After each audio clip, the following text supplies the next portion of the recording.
Hey everybody, welcome to another review session for AP World History. Hope you all had a nice weekend. My name is Mason Logereau. If you haven't seen me before, I'm coming to you from Pflugerville, Texas, which is in the Austin area, where it felt like it rained all weekend. But that's okay. I got my run in this morning. I'm feeling a lot better. Got to go outside and actually breathe some fresh air. So things are going pretty well now. All right, so what are we going to talk about today? A couple of big things. I want to continue our discussion of globalization that we started last week. Kind of why did it really occur? Where did it come from? And also, I want to briefly look at reactions to globalization, because those are important, especially in our time today. And then we also need to talk about contextualization, taking an historical event or process and explaining the historical context of it. Because don't forget, of course, you are going to be doing that on a DBQ next month for the AP test. So we will talk some about that and kind of what it should look like in your essay. But if you're coming to watch this lesson, at this point, you should already kind of got an outline of what we've seen already of changes in the 20th century, those political, economic changes, but especially the technology ones that I reviewed with you last week. And then also, you should know a little bit about contextualization already. I know you've worked on it during the school year, your teachers talked about it, to at least be able to identify the historical context of an event. All right, but before we start that, let's look back at what Mr. Smith had y'all do for homework over the weekend. He gave you two claims here. He also gave you two documents, and he asked you to come up and use those documents to support these two claims. Again, basically what you have to do in a DBQ. So here are the two documents he gave you, and he went ahead and highlighted some of the elements of those documents that you would want to use when making your claim. So in case you forgot what the documents look like, take a look here. By the way, I should say real quickly, kind of a quick aside, when he highlighted these, I get this question from students and from teachers all the time of, should you quote the documents in a DBQ? And I'll tell you right now, that is a very controversial topic, because you're going to hear some teachers say, yes, quote documents. And you're going to hear others say, no, never quote documents. All right, I'm going to tell you right now, when it comes time for the AP test, there is no rule about quoting documents. You can do it if you want. You don't have to. But I would suggest, if you're going to do it, keep those quotes very short, like a half sentence at most. Remember, when readers are grading your AP tests, they know what's in the documents. You don't have to write it all out for them. To be honest, when I see a student that writes like 3 sentences of just quotes from the document, oftentimes, let's be honest, that tells me the student's just trying to fill up space on the paper, okay? But I think using a phrase or a half sentence as a quote can really help your argument that you're making in your essay. So I would encourage quotes as long as they are short. And like you see here, Smith gave you a couple of quotes that you could use in these documents. So the first claim was about Cold War economy and increased globalization.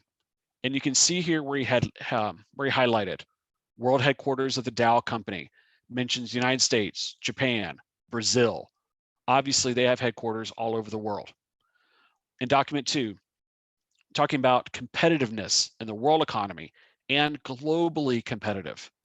So yes, there's definitely increased globalization of the economy after the Cold War. Now, if you're going to write this up in an essay, you could write something like this. And I'll give you a second to kind of read that. I'm not going to read it to you. But notice here when Smith wrote this, he took the ideas of the two documents and put them together to prove that, yes, there was increased globalization of the economy after the Cold War. Oops. All right, for the second claim, that multinational corporations are taking advantage of the types of economies. Again, you see some highlights that you could use.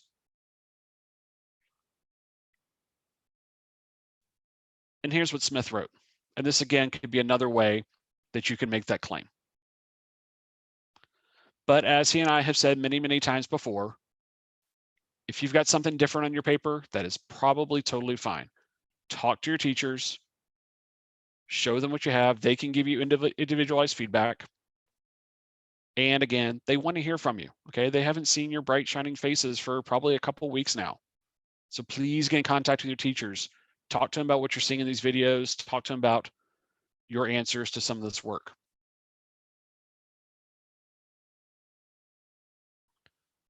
Okay. The other thing that Smith talked to you about was this year's AP test.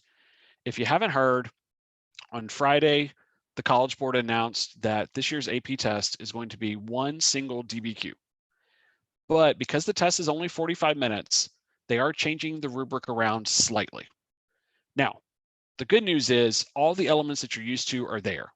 Thesis, contextualization, using the documents to support an argument, sourcing the documents, all that stuff is there.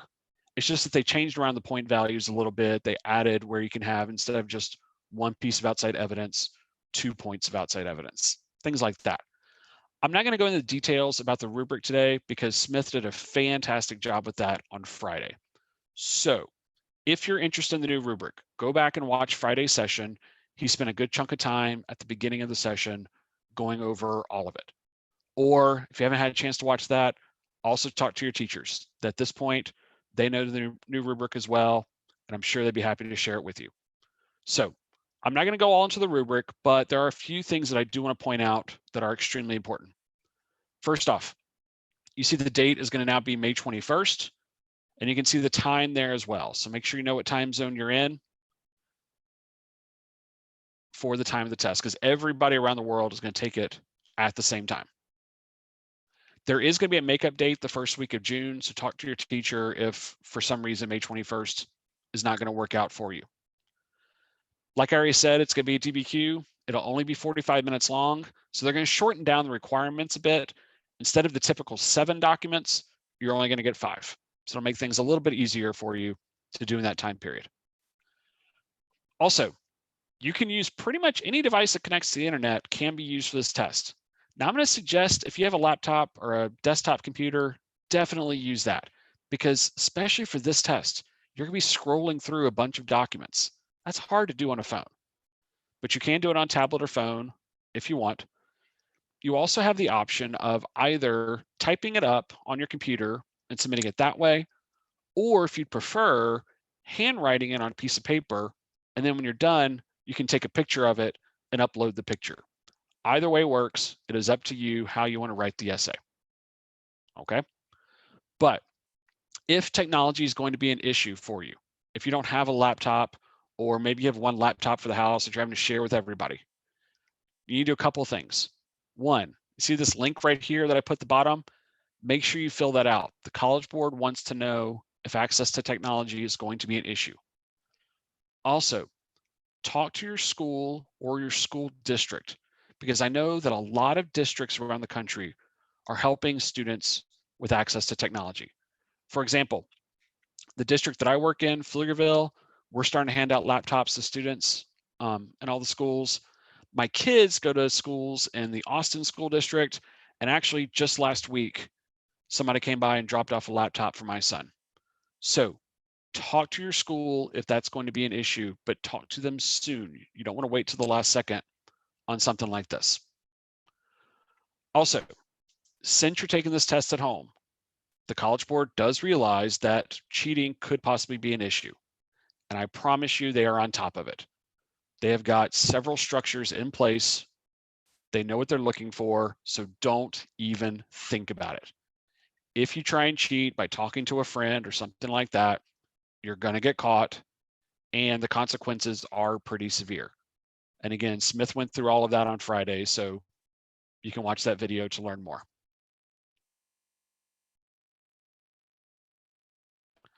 All right, so let's get into globalization.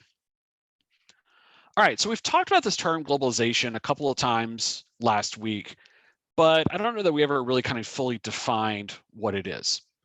But I think the best way to consider it and to think about it is just that, frankly, the world has been shrinking over the last 100 years, and especially I'd say in the last 30 years or so.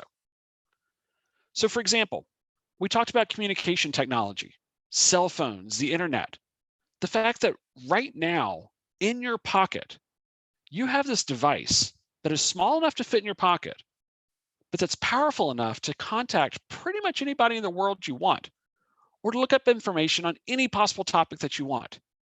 That's insane, guys. It really, really is. And that technology is affordable enough where almost everyone can afford one. Or if we think about transportation, and we talked about this last week, that right now you can go to the airport in your city, hop on a plane, and be almost anywhere in the world you want in 24 hours. No, wait. By the way, I'm talking about in normal times. Do not go to the airport right now and hop on a plane. Please stay home, but you know that. Okay. Or consider social media. The fact that you can create an account and then you can share pictures and video and whatever you want with thousands of people around the world. And it's easy to do. You just go on, oh, what are y'all using these days? Instagram, or I can't keep up with all the different social media networks. I know y'all aren't on Facebook because that's for old people like me, but whatever it is you use.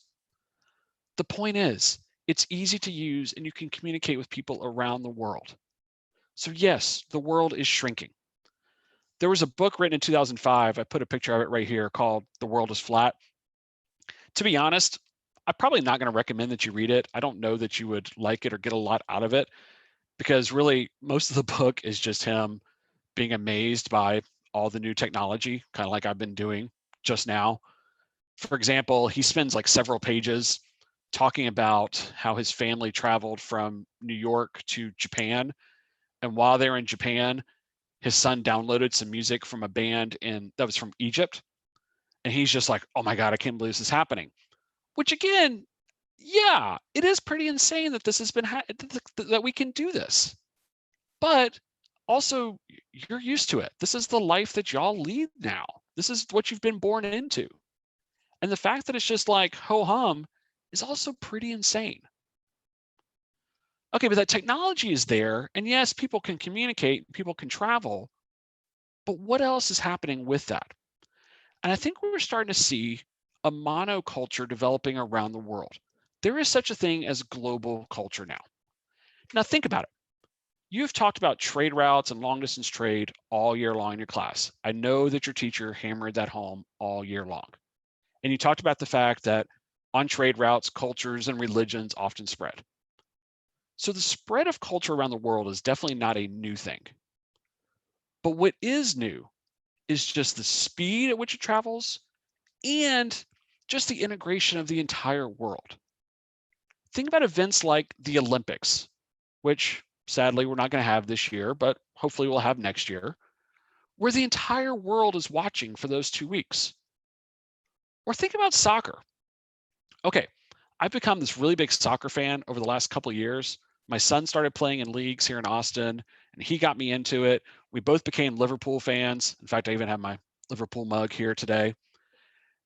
And it's amazing that I can wake up on a Saturday morning, turn on my TV, and there I can watch Liverpool with no problem at all.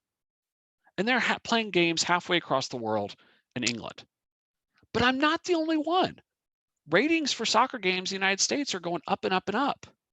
In fact, when I'm at school, I talk to students about soccer games from England. I talk about the German league and the Mexican league with students. It's starting to become something that's popular around the world. When the World Cup happens, ratings across the world are sky high. Or think about things like the NBA in China has become extremely popular over the last 15, 20 years because of globalization. Or think about other forms of entertainment like movies. Bollywood movies that come from India have started to become popular all over the world. If you're into singing and dancing numbers that last forever, Bollywood movies are for you. But American movies also. Consider we're getting in that time of year where we start thinking about like summer blockbusters. Like usually April, May is when there's usually a big Avengers movie coming out. Sadly, not this year because we can't go to theaters, but you know. But here's the thing movie studios in the United States these days Yes, they're focused on how many tickets they're going to sell in the US, but they're really focused on the international box office. How many tickets are we going to sell in Europe and in Asia and in Africa? Because American movies are being exported around the world because of globalization. Or consider major brands that everybody around the world knows. Everybody knows Coca-Cola. Everybody knows Nike.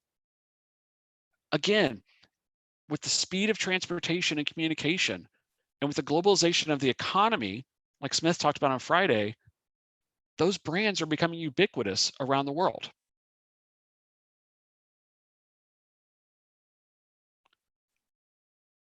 Okay, so then the other question we have to ask is kind of like, where did this come from?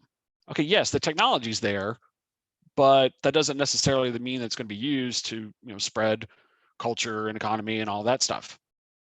Well, there's a couple other things happening in the late 20th century that you need to consider because you got to put globalization in context. Hey, wait a minute. We're talking about contextualization today, aren't we? Okay, consider the Cold War. We talked a lot about the Cold War last week, and we talked about the fact that primarily it really is a fight between the United States and the Soviet Union for allies around the world. And we talked about political, military, economic allies, and that's how this is kind of spread. But it's also spread through culture. During the Cold War, we're starting to see these new technologies developing so that, again, American movie studios and TV producers can begin exporting movies and television shows to show around the world. And by the way, the American government was A-OK with this. In fact, they supported it because their reasoning was if people in other countries can see American TV shows and American movies, it'll show off the good parts of capitalism and democracy. And hopefully it'll help spread that to other countries around the world and create allies for the United States. Also consider McDonald's. Okay, whether we like it or not, McDonald's is a symbol of the United States around the world. And there was this one kind of crazy moment right at the end of the Cold War in 1990 when the first McDonald's opened up in Moscow, in the capital of the Soviet Union. And now at first you're thinking to yourself, okay, cool. People in Moscow can get Big Macs now. Yay. But it was more than just burgers. This was kind of seen as a symbolic moment where the Soviet government is allowing in the symbol of American democracy and capitalism in McDonald's. And for a lot of people, that's where they kind of saw the beginning of the end of the Cold War. So keep in mind, there's more to it than just, culture and sports and movies. There's also a political element to this as well. And then Smith did a really fantastic job kind of breaking down the economic parts of globalization on Friday. So I don't want to go too much into detail with that. But again, just consider manufacturing jobs around the world have moved. We don't have as many manufacturing jobs here in the United States anymore because companies have figured out that it's cheaper to manufacture those goods in Asia or Latin America and then ship them to the United States or to Europe because they can save costs on labor and the transportation costs are so cheap that it just makes economic sense for them.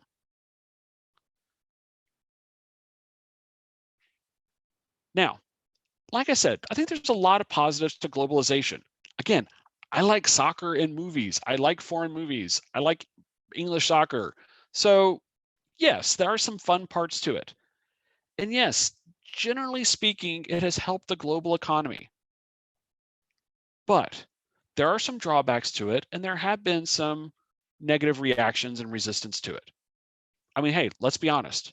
What we're going through right now with the coronavirus and quarantining here, that's kind of an effect of globalization. The fact that people are traveling around the world, which is great. I mean, I love to travel, but it's also helping to cause this pandemic. But you also see a rise of nationalism, kind of the late 20th century and now into the 21st century as a backlash to globalization. You see people in countries around the world who feel as if they're losing the national identity of their country to globalization. So for example, with the United Nations, I believe that Smith is going to talk about the United Nations tomorrow, so I don't want to go too much into it. But understand that was a very important institution after World War II and in the Cold War. But it's lost a lot of power and prestige over the last 20 years. Or consider the issue of Brexit. For people in England, and I put a picture here of Boris Johnson, the Prime Minister, who kind of led a lot of the charge for Brexit. A lot of British citizens were complaining that Britain was being run by politicians in Brussels. That's where the EU headquarters is. And they felt as if they were losing their British identity. And it's one of the reasons why they wanted to see Britain leave the European Union. You also start to see the rise of religious fundamentalism and religions all across the world. I'm not talking about just one particular religion, because you can see examples in several different religions around the world. Remember that term fundamentalism, which you've probably talked about at least once or twice this year in your school. The idea behind a fundamentalist is someone who's a very strict adherent to their religious beliefs, and someone who wants to get back to the fundamentals, or as they see it, the fundamentals of their religion. So very strict adherence to the holy book or holy text of the religion. And globalization and the spread of cultures and the spread of religions and the blending of religions that we see in the 21st century and syncretic religions, a lot of fundamentalists see that as a threat to their religion. One example here, I put a picture of Prime Minister Modi from India. And this kind of, you can actually talk about this with fundamentalist religion and nationalism, because he sees the nationalist identity of India as being purely Hindu. And that has led to some extremely serious conflicts with Muslims in India and also in Pakistan. And, you know, I said the other day, it's kind of hard sometimes for historians to tell the story while it's still happening. So we don't know what the true outcomes are going to be. But keep an eye on it, because it's a very serious situation right now in India that can also be seen as backlash to globalization. All right, so we've got the history story part of the way with globalization. Now let's talk about contextualization. I know that you've practiced contextualization in your schools this year. I hope that you've written at least a couple of essays, whether they be the document-based questions, the DBQ, or the long essay questions like the LEQ. But either way, you have to have contextualization in those. Now, the way I teach it in my class, and maybe your teacher did something a little different, and if so, that's fine. But the way I teach contextualization is it should always be in the introduction of your essay, because contextualization is essentially introducing the topic of the prompt. So if it's introducing, you know, it should be in the introduction. Contextualization, you're not answering the question of the prompt, you're not making an argument, you're setting the stage, you're describing what's happening either in the world or in that particular region that the question's asking about. But here's the key thing, and I put it in bold letters. Contextualization has to be talking about something that is directly impacting the topic of the prompt. And I'll show you some examples of what that means in a minute, but it has to be directly impacting. So this little diagram here, if the big circle is the topic of the prompt, the smaller circles can be those kind of outlying elements, not necessarily causes, but just what else is going on in the world that's affecting that topic. If the essay is about something political, you can definitely talk about economic context or social context. That is totally cool. Not necessary, but it does sometimes help if you can bring in different themes. But here's the thing that you don't want to do. You don't want to just talk about everything that's happened in the world up until that point. That's not contextualization. That's just sharing history. So there's a couple of ways you can think about this. I know that a lot of teachers around the country compare contextualization to the Star Wars crawl at the beginning of Star Wars movies.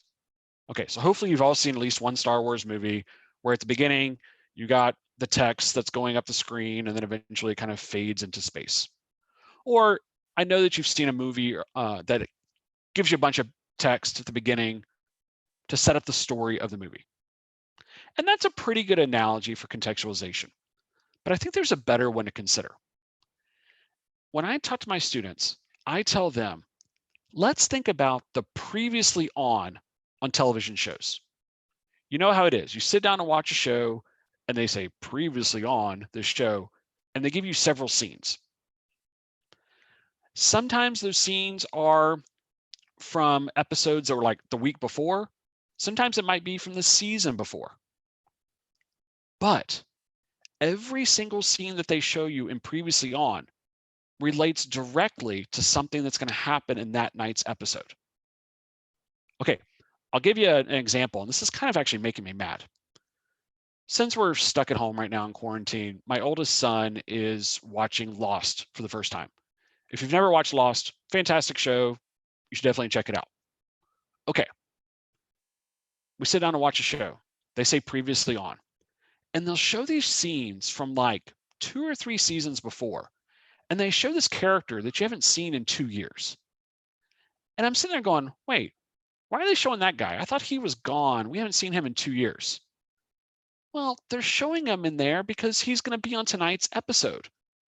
But to me, it kind of makes me a little mad because I feel like they're spoiling the episode. So that when the mysterious person comes out of the jungle, like, well, it's not so mysterious. It's that guy from 2 seasons ago. So it spoils the episode a little bit, but that's okay. All right. The point is, though, the point I'm trying to make is that what you put in your context has to directly impact it. And it should probably come from something that's happening either right before the time period being asked or during the time period being asked.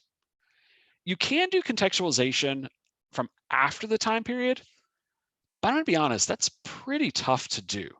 I think it's easier to stick with before or during. And let's be honest here, guys, the AP test is already hard enough. Take the easy way out and just do before or during, which, by the way, I should say, when I say take the easy way out, that is terrible advice for life. Don't do that. But for the AP test, you don't get bonus points for, doing the hard thing. Keep it simple. Use your contextualization either right before the time period or during. And there's no rule that says it has to be within 20 years or 50 years of the prompt. As long as it directly impacts it, you're good to go.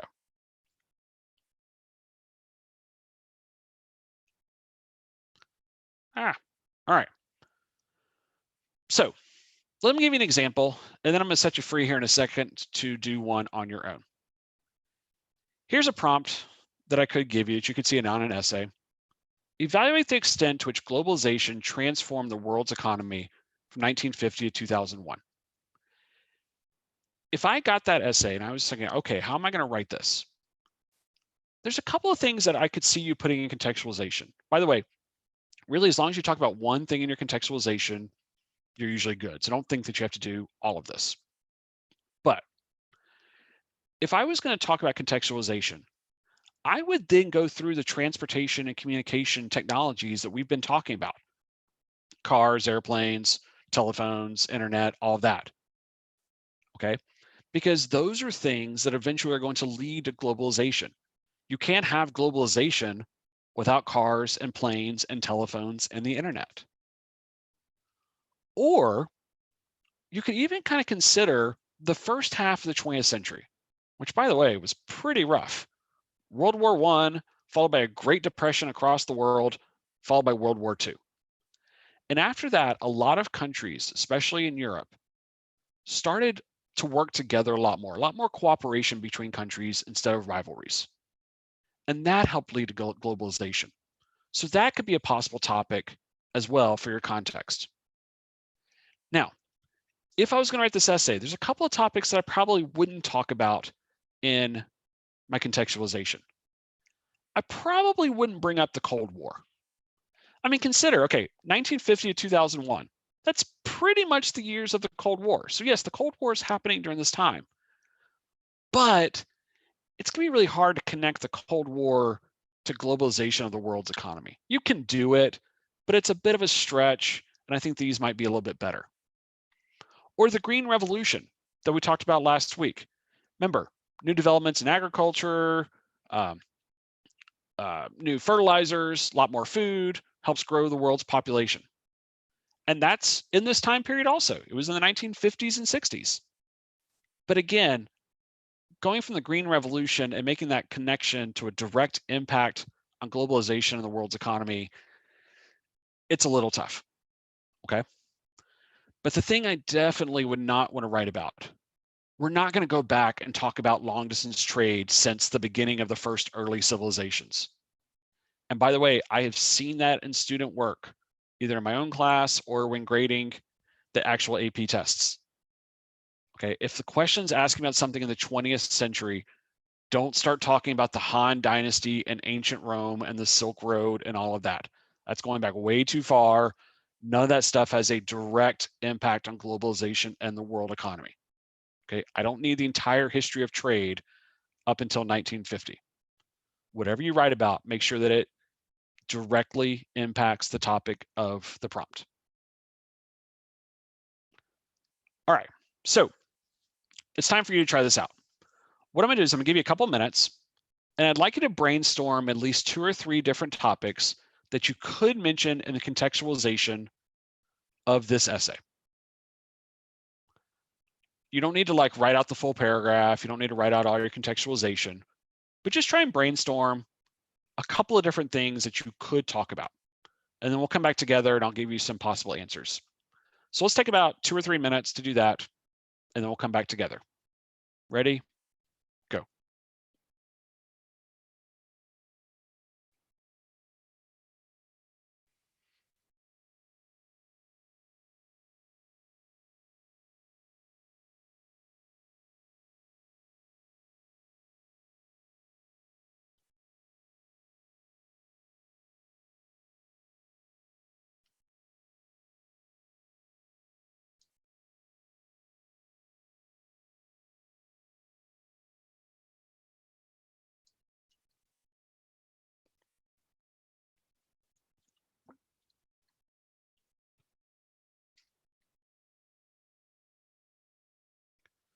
Remember, when you're thinking about your topics, make sure they directly relate to science and technology and how it affected society in the 20th century.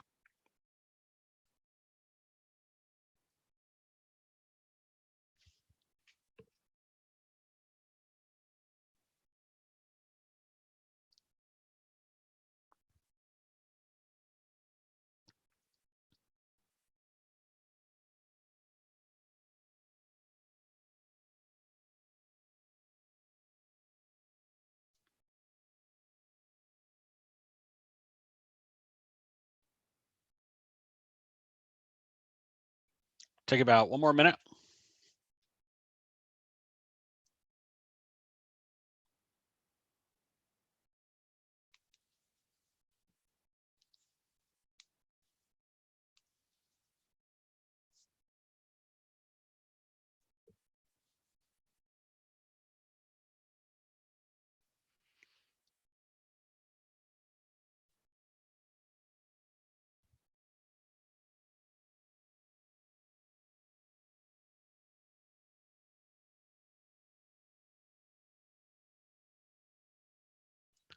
All right, so let's look at a couple of possibilities here.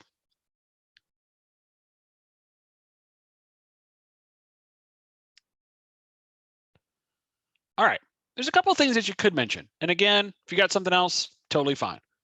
But if I was writing this essay, I would maybe start with the second industrial revolution. Remember, kind of make sure when we talk about the industrial revolution, you know the differences between the first and the second. And remember, the second was using a lot more chemicals in manufacturing, and the big one, the harnessing of electricity. So if we think about the technological breakthroughs of the 20th century, none of that is happening without electricity. Or think about the technological developments that come out of the two world wars. Remember, during these wars, militaries and governments are putting a lot of money into technology and research, trying to gain the upper hand and the military advantage. So think about airplanes. Airplanes are something that are, get invented right at the beginning of the 20th century, right before World War I. But during the two world wars, both sides are putting in a ton of money into new technologies for aircraft, radar as well. And those are huge for those rapid advancements of the 20th century. I don't know that airplanes would have been developed as quickly if there weren't two major wars where it became a necessity. So again, it's not that this contextualization caused all of this, but that it directly impacted it for sure. All right, so now I'm gonna do one more thing with y'all. Same prompt, but here's the thing. Your contextualization also needs to link to your thesis statement. Remember, your thesis statement, and we'll talk plenty about thesis statements in the coming weeks, so don't worry if you've kind of forgotten about that over the last couple of weeks. Your thesis statement has to answer the prompt. It's your answer to the question. Your contextualization, again, is not your answer to the prompt. It is just introducing the story that directly impacts it. But I always tell my students, I'd like to see a link from the contextualization to the thesis. So what I'd like for you to do now is to basically write out your introductory paragraph. I love it when students do contextualization, then thesis statement, and that's a perfect introduction. So it's the same prompt. You can use one of those two suggestions I gave you for contextualization already, the World Wars or the Second Industrial Revolution. If you've got something else you want to use, go for that as well. But I'd like you to write that out in more of a paragraph form, like on an actual essay, and then add on your thesis statement to the end. And make sure you've got some kind of link between the contextualization and thesis. So let's take about 5 minutes or so to do that, and then we'll come back together and I'll show you an example of what I wrote. All right, ready? Go. 5 minutes, contextualization, write that out, and then add your thesis statement to it.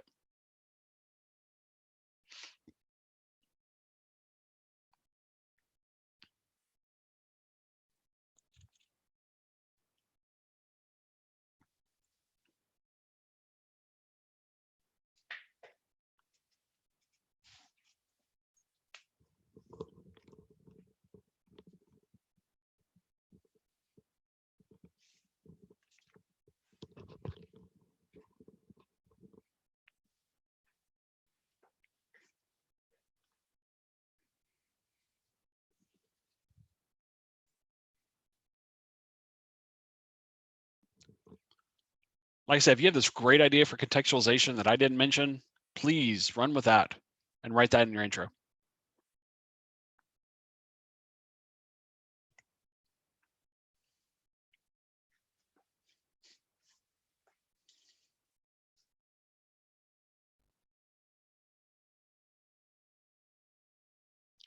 And then just make sure that your thesis statement answers the question. How did scientific and technological advances affect society in the 20th century?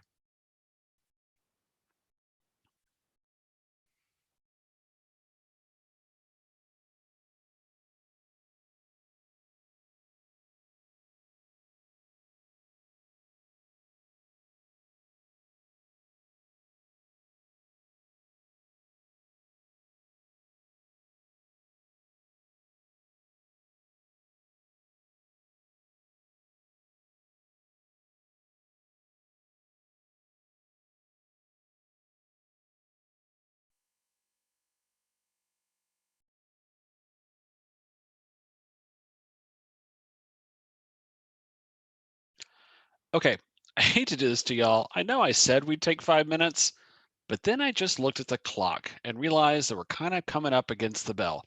And by the way, this happens in my classroom all the time, where I just lose track of time and then students realize, oh my God, we got 1 minute till the bell rings. They start packing up and it's crazy. So if you didn't finish, don't worry about it. If you want to, you can actually pause the video right now and finish up. That might be a good idea. Or I'm just going to kind of go on to a possible answer.